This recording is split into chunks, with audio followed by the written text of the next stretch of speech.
Hello, BookTube. Well, it's Wednesday, and that means Epic Comic Book Wednesday, when Michael K. Vaughan and I combine the forces of stately Vaughan Manor and Hyde Cottage to talk about comic books. And this originally started out as him taking a tour of his Marvel Epic collections in the safety and peace and privacy of Vaughan Manor when I horned my way in years ago. I said, "Hey, I want to do that." Uh, and he graciously allowed me to, but he retains the right to pick what we talk about, which is why the last 30 episodes of Epic Comic Book Wednesday have not all been about the Legion of Superheroes. and he made a pick this time around. There was a little bit on the unconventional side. Did not see it coming at all. He picked this from the swinging 1970s. This is Blackmark by Gil Kane.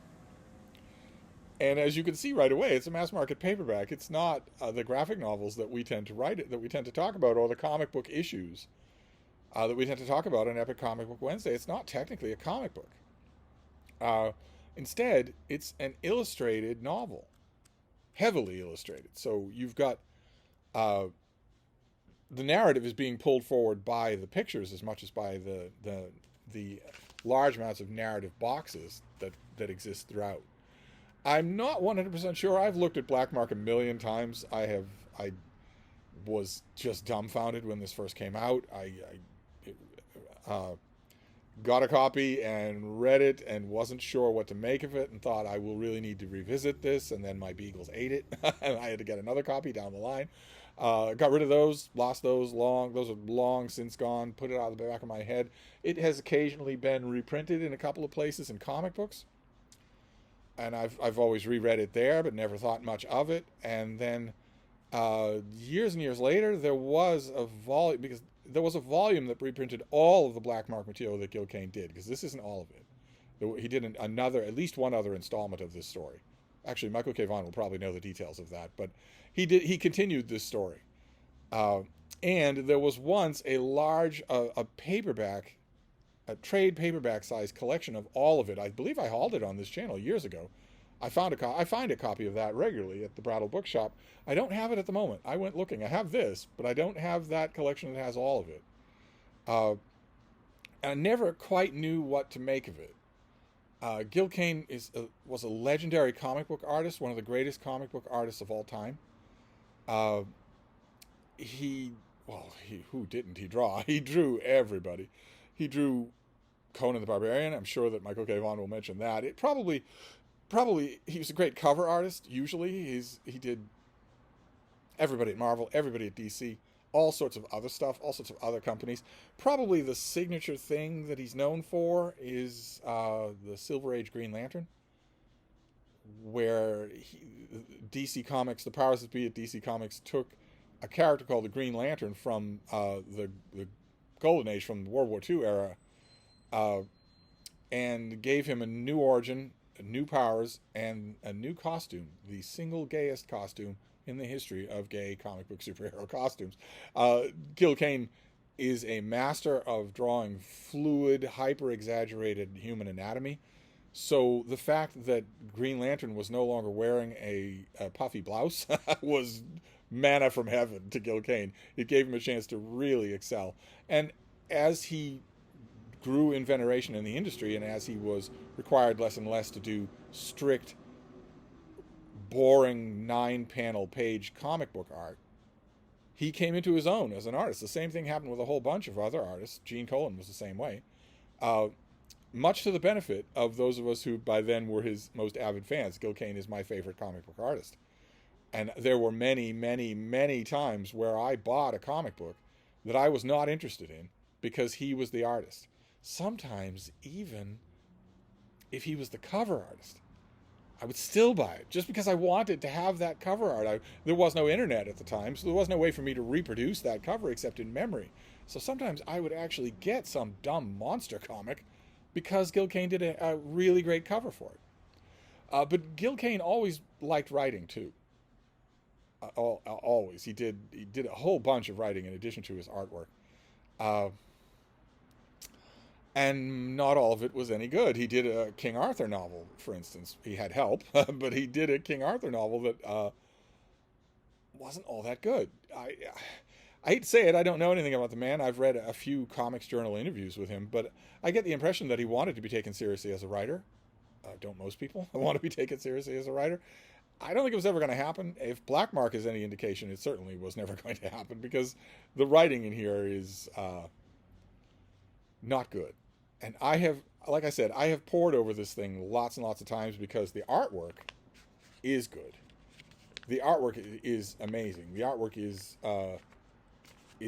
Gil Kane at just his hyperbolic best. He is just such a hyperbolic great artist. See, there you have a mysterious knight riding across the cosmos with a hooded death figure behind him on a mutated horse.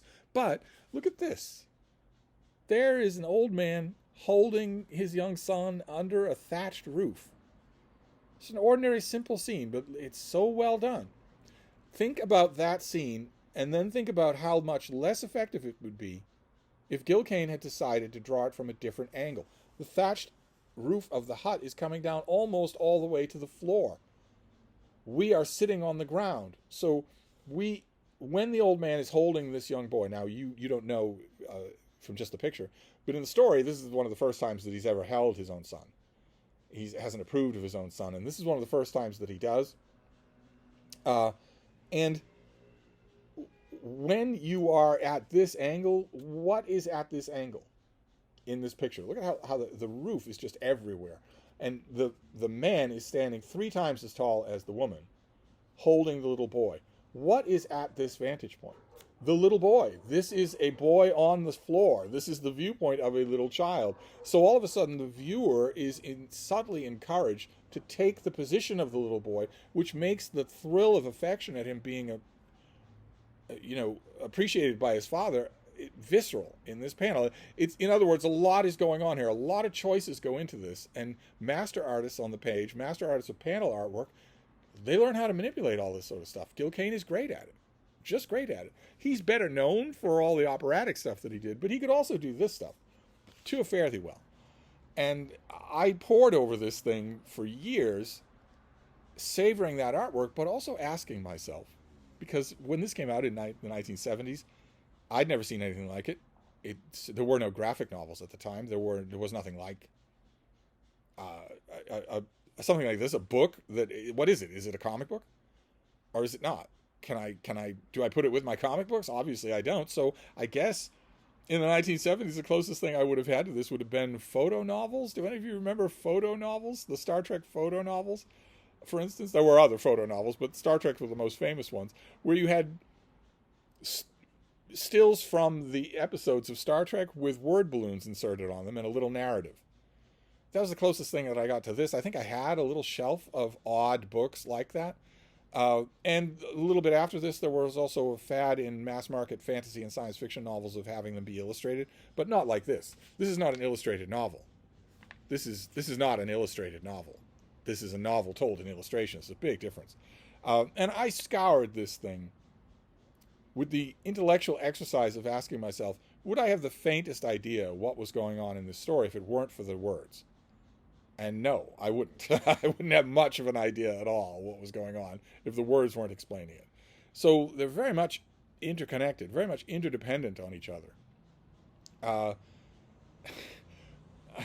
That doesn't necessarily save it, though. This is a post-apocalyptic story where Earth has been devastated by nuclear war. And humanity has survived, and some animals have mutated, and a kind of feudal barbarism has taken over. And you're going to think, okay, well, that's right there, a dime a dozen. But if you weren't alive then, like I've said many times on this channel, you won't have any conception of how much nuclear war was on our mind. How thoroughly it infiltrated the groundwater of everything we said and did and thought. You don't think about it today. You should. You should think about it a lot more than we did then. There were ironclad state controls involved in the major nuclear arsenals then. There aren't anymore. There aren't anymore. It is a source of daily amazement to me that India and Pakistan have not started a nuclear war already 1,000 times over in the last 50 years. That is a source of constant astonishment to me. But also, many high-end nuclear targets that are in the ragged outer edges of what was once the Soviet Union have fallen into private hands. And to say nothing of the fact that technology and the spread of nuclear know-how means that you don't even need that equipment looted from some from some Uzbekistan warehouse to start to make yourself a player. Start to build yourself a backyard bomb, with no state supervision whatsoever. Vladimir Putin's Russia has been sanctioned by almost all the world. It has a thriving economy that's entirely kleptomaniac. Entirely, I'll kill you to get a little bit more for myself. Not even for my kids, just for myself. It's entirely oligarch run with an ossifying military at the top. That's not a safe, secure situation for a vast nuclear arsenal. And there are up-and-coming countries with arsenals of their own. It's amazing to me that in what is now effectively a wild, deregulated world, we haven't had a nuclear war, which is what would happen if there were even one nuclear explosion. There would be a full exchange. It wouldn't be cooler heads would prevail. At the time, though, I never imagined such a future. I never imagined that could be possible. Instead, all of us imagined that it was the Soviet Union and the United States staring each other down over their two nuclear arsenals. And every day, we had this leaden feeling in the stomach of it could be today. Every day, we thought that, until the Berlin Wall came down, until glasnost and perestroika and whatnot. So naturally, it's a post-nuclear world where our story takes place, where everything is a wasteland. Apparently, there are mutated horse-like creatures that have been domesticated. There are warlords who have sprung up. But technology is not only lost, higher technology and scientific knowledge is not only lost, but hated. The future peoples here have come to think that science is bad. Those of you who are thinking that sounds mighty familiar, well, yeah, that was the last major science fiction novel that Gil Kane read when he came up with this idea. That people would not only not have science, but would think it bad. They would think it's a bad thing. So did Gil Kane meet Lee Brackett at a convention, or did just read the book? I don't know. But that's the situation that we find ourselves in here, and our story opens with a man and a woman. They do not love each other. Theirs is a marriage of convenience. The woman is young and buxom and beautiful. The man is slightly older and crusty and bearded. And the woman is special in one way. She's not special in the way that she most wants. She wants to have a child. But we're told that the radiation that has bombarded and totally ruined the world has made her barren, made most women barren. She wants to have a child, but she can't. But she's special in one other way. She has a weird mark on her leg. A weird cross-shaped birthmark on her leg. No explanation is given of that. And they are just working their way through the wilderness. Look at that. Look at these frontispieces. How incredible. See what I mean? I don't know if you can make that out, but that is just an anatomical study, and it's extra exaggerated. Beautifully, but extra exaggerated. Gil Kane also could draw everything else, draw animals from memory, horses, elephants from memory. But we get a preface, and then we get the scene, the opening scene of our covered wagon making its way through the wasteland. And this is the way this is a novel, it's a graphic novel in a way. This is the way that it opens. Just in case you thought that today's Epic Comic Book Wednesday was straying far from Garb August. Something lurked in the darkness ahead.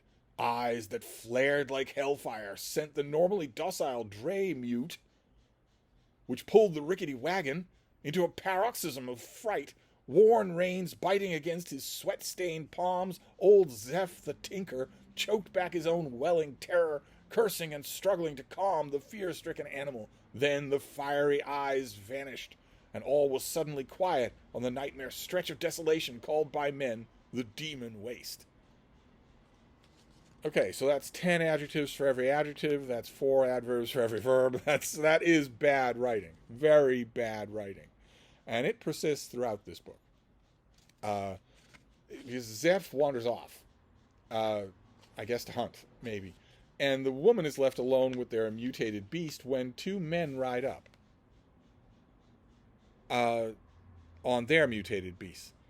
And look at that. That is a great panel. He's leaning, looking down at her.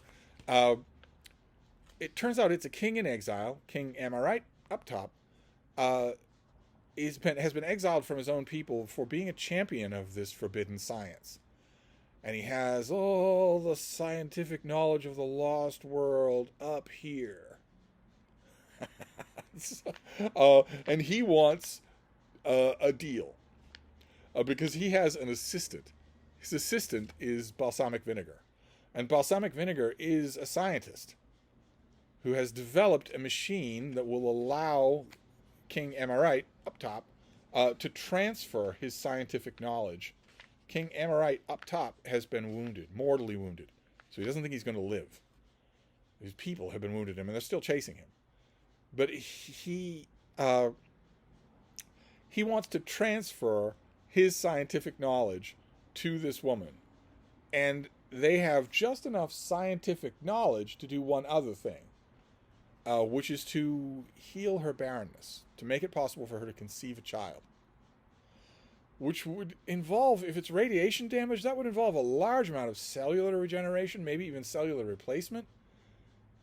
So when you're reading that, maybe you're thinking, okay, so you couldn't heal your wounds? You can make her fertile, but you can't heal her wounds, your own wounds. He doesn't think about it. Instead, he transfers his scientific knowledge to her,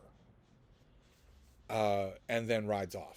And she has this scientific knowledge and is now capable of having a child, which she promptly does. But her husband is not happy with her having a child. He curses the child, says that the child has a black marked soul, and he beats her senseless with a stick. But later on, when we get that scene that I showed you, where he is begrudgingly accepting of his little boy, we're supposed to forget that. I guess she forgets it. Why would she kill him in his sleep? First chance she got. The little boy, Blackmark, is I guess what we're going to call him. I guess she doesn't have any desire to call him anything other than the curse that his father gave him. He also has that mark on his leg. And he inherits all of the scientific knowledge that she has, because he's the one who's destined to use it, not her. She, as far as we know, doesn't even know what that knowledge is. It's just sitting inside her like some sort of recessive gene until it goes to her son. And I hear you saying, well, but how could that be? It's not a genetic trait. It was something done to her. You might as well say that if she sticks a finger in an electric socket and it causes her hair to stand on end, that her son is going to be born with his hair standing on end. No, it doesn't work that way. It's not how genetics work. And those of you who are a little Weisenheimers might say, well, but maybe they didn't know about genetics in the 1970s. Yeah, we did. Thanks. Wasn't that long ago. Okay, it was that long ago, but it wasn't. We knew about genetics. Gil Kane could have taken the trouble to learn whatever this is. That payload is transferred to young Blackmark, who then watches his mother savagely assaulted and then murdered by a random warlord dude. This guy. And vows revenge on that warlord. But as the boy grows older, it seems like he wants to have revenge on everybody. He has a propensity for the supervillain thing of raising his fist in the air on top of a rock in the rain and monologuing. Oh boy, does he have a weakness for monologuing. Let me get you a scene where, I mean, granted, it's a horrible thing, but yeah, see? He has a penchant for supervillaining, and he wants to rule the world. But of course, it doesn't work out that way, because when, in very little time, we meet him as a grown-up, a super hottie, and a slave. And he is a slave in a kingdom that has a giant totem in the background. And that totem is a rocket. It's a rocket ship. And he is clued in to the importance of that rocket ship. There's a myth in this society that whoever gets the rocket to move will be the king, and the society will rise up and kill their old king, who's a horrible tyrant. So, okay, they know all along that they can rise up and kill this horrible tyrant, but they don't do it. Instead, they're waiting for a new tyrant. And they're waiting for permission to do that, rising up and killing, when they know they have a new tyrant. And Blackmark learns about all of this. Somehow he doesn't know about all of this already. That's not part of his payload of knowledge. He learns about it from a mysterious old figure who turns out to be balsamic vinegar. He turns out to be the old scientist guy who helped transfer the knowledge from him to his mother. By random chance, they meet. See what I mean about Gil Kane and anatomy? Prior to maybe Neil Adams at his best, you just weren't getting anything like this from any other comic book artist. Nothing at all. Not even close. You have standard stereotypical Gil Kane poses. There was a comic book, an off-color comic book journal that used to lampoon him. He is a very easy artist to imitate. In his line drawing, not in his choices. The visual choices that he makes that back up his art, that make it so good, come from experience. You won't always... someone who's just lampooning his style won't get that. Back in the olden days, 50, 60 years ago, when I was imitating comic book artists in my own drawing, I used to love to imitate Gil Kane, especially a couple of distinct gestures that he does.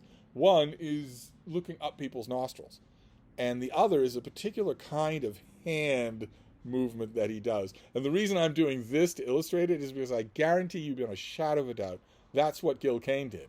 He just drew his own hand like that on the page, rather than get an artist. I wonder if I can show you. There's no chance whatsoever that hand gesture is not in this book, because he never doesn't do it. He never doesn't do that. Well, here you have it, very, very, very small. That's what I'm talking about. A hand doing that. That is classic Gil Kane. But Blackmark does indeed get the rocket to work. He gets it to launch. We get this at the second issue here. We get this. You're not going to be able to make it out in this little mass market paperback, but there's a lot of shading, a lot of adding in of shadow here that wasn't in the first part. I'm still looking for that hand gesture because it's got to be in here. There's no chance that you'll have a Gil Kane book without it. But anyway, I don't need to find that. He does become king. Blackmark does become king. But he seems no more satisfied with being king than he was before. He seems angry, vengeful. And the story goes on from there. I have to confess, it's terrible. I'm a Gil Kane fan, but I'm a Gil Kane fan of his artwork, not his writing. Not at all his writing. So I have to confess that I'm not 100% remembering how the Blackmark story goes on from here. What happens next to Blackmark. But he has all this scientific knowledge. There's a panel where we see, he has all this scientific knowledge, all those numbers and letters and rockets and whatnot. He has all this scientific knowledge that is going to allow him to become king of the world. But it doesn't. Aside from moving the rocket, but he could have led an uprising of the people anyway. They were all on his side and had the ability to rise up and destroy their king at any time. Rocket or no rocket. So he could have, there are warlords in this world. He could have become a very powerful warlord without anything, without ever using his scientific knowledge. And besides, what is scientific knowledge going to do him? What good is it going to do him in a post-apocalyptic feudal wasteland? I think that some of those questions start to get answered in the second part of this, which I don't believe ever came out in a mass market paperback, and which I do not have. I used to have it. I went looking for that paperback. I could swear I hauled it on this channel no more than 4 years ago. And now it's gone. Probably mailed to one of you. But this is our choice for Epic Comic Book Wednesday. I don't even know what you would call this. A graphic paperback? A graphic novel? Maybe a very prototypical graphic novel, long before the form was perfected or tried again on something different than this. I don't know. I don't know the production details of this. Probably Michael K. Vaughan does. I am still confused why this didn't come out as a magazine. I can only assume that the reason it would have sold as a magazine. I don't think this sold at all. As a magazine, it would have sold. In 1971, fantasy and science fiction magazine drawn by Gil Kane, that would have sold. And I can't help but think that everybody involved with this must have known that, and that the only possible thing that could have made it come out this way would be Gil Kane himself insisting. If that's true, it certainly is interesting. It was a pleasure to reread, which can't always be said about Epic Comic Book Wednesday. But in this particular instance, it's very rare. But in this, Mike and I, of course, we Voxer with each other about this and a whole bunch of other things. But we Voxer about where he breaks the news to me about what his next choice is, so that I can prepare myself. And very unusually, he told me already what his choice for next week is, and I don't object to Blackmark because I am a huge Gil Kane fan. Huge.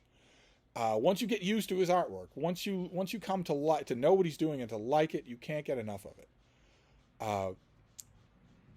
But I was expecting that, okay, this is relatively neutral. I'm a huge Gil Kane fan. I'm neutral on Blackmark. It's standard, very cliche, post-apocalyptic fantasy. So we could either go up or down next week. We could either go, since I'm neutral here, we could either go to something I really like or something I absolutely hate. And we didn't get either for next week, but next week's pick is something I'm definitely on board to talk about, which I wasn't expecting. So it's 2 clean weeks in a row. I was expecting the absolute worst, because what were we talking about? Mike gave me another chance to vent for 40 minutes about Fantastic Four #1. We talked about Thor as a character in Marvel Comics. Good Lord. I could do that all day. I love it. But I will pay. Not next week, but I will pay eventually. But anyway, that's our choice for today. It's Blackmark. No idea what this little mass market will cost you on eBay. Probably not that much. It was never a success. It wasn't what Gil Kane wanted. I think Gil Kane probably would have been happy coming out with 10 of these paperbacks, just drawn like this, so that you learn the story in pictures and words. But that's our comic book for today, Blackmark. Who knew? So I'll wrap this up for now, and I will see you soon. Thank you, BookTube.